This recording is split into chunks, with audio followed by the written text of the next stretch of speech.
Good morning! For today's video ay gagawa tayo ng kakaibang ulam. Ito po ay sarsyadong itlog ng isda. So sa mga Bicol siguro makaka-relate kayo dito.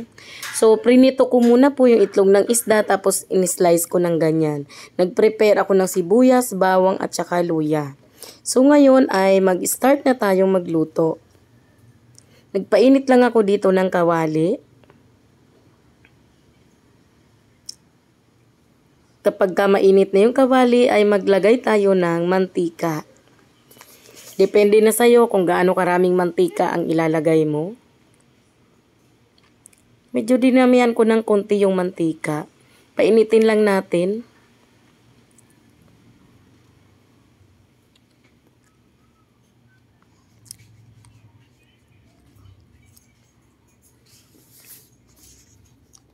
Yan, unahin muna nating ilagay yung bawang. Konting gisa-gisa. Kahit hindi na mag golden brown, okay na yan. At least, nauna siya ng konti dito sa ibang mga ingredients.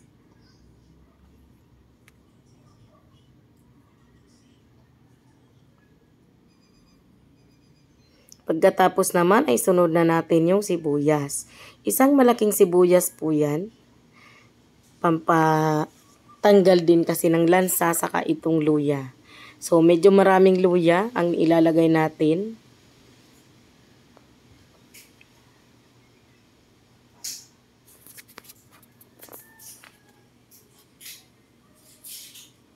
Palabasin lang natin yung aroma ng ating mga ricado.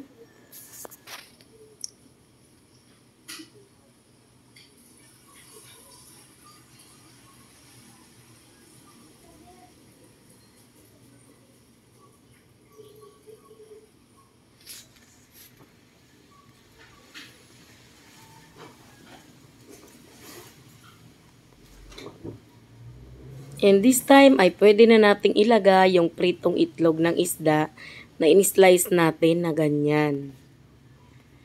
Actually, yan pa lang pwede na po yan kainin pero gusto kong kumain ng may sabaw kaya niluto natin ulit. Pwede na rin naman itong ganito lang na prito. Igisa lang natin to ng konti para mas lumasa sa kanya yung mga ingredients na nilagay natin. Pagkatapos ay lalagyan natin siya ng tubig. So medyo marami-raming tubig ang nilagay ko dyan. Ang ilalagay ko para may sabaw mamaya pag kumain. Dagdagan pa natin.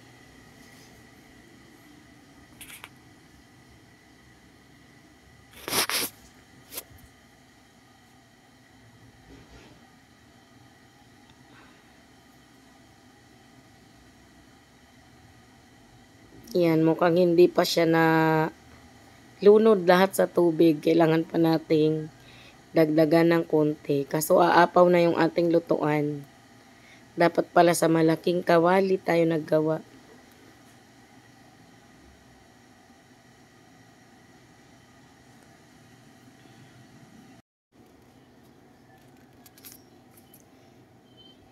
Ayan, nagdagdag pa tayo ulit ng konting tubig kasi feeling ko talaga ay kulang pa yun.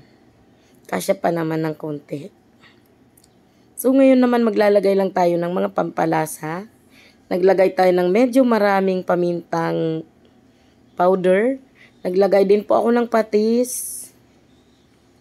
At syempre maglalagay tayo dyan ng magic sarap. So, sa mga hindi gumagamit ng magic sarap, pwede namang wala. Pwede na yung patis. So, antayin lang natin siyang kumulo.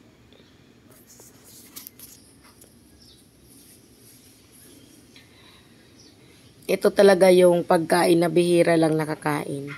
So, naglagay tayo ng magic sarap. Konti lang naman yun. Mga 1/3 ng isang buo na maliit na sachet. So ngayon pakuluin lang natin para mas lumasa pa yung mga sangkap natin na nilagay dyan.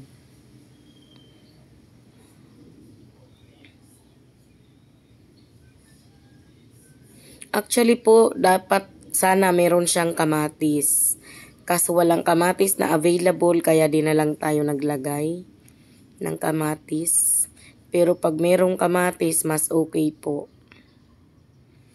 Kaya maputla ang luto natin kasi kulang tayo sa kamatis. 200 kasi ang kilo ng kamatis, kaya hindi ako pala bili ng kamatis ngayon. Sinasamantala ko lang pag mga 40 lang ang kilo, ganon. So ngayon yung 200 parang hindi masyadong makatarungan. Kaya pwede rin namang di na lang muna tayo maglagay. So malapit nang kumulo. Actually, mabilis lang din naman talaga to. Ang matagal lang yung pagprito. Kasi talagang kailangang maluto. So, nilagay ko na dyan yung mga siling haba. So, masarap talaga kapag may siling haba. Iba yung aroma niya.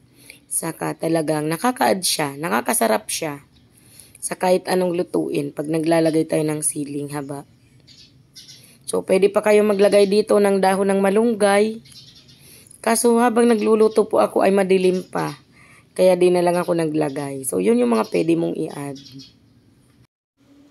At eto na po, luto na ang ating sarsyadong itlog ng isda. Yan, try nyo din po ito.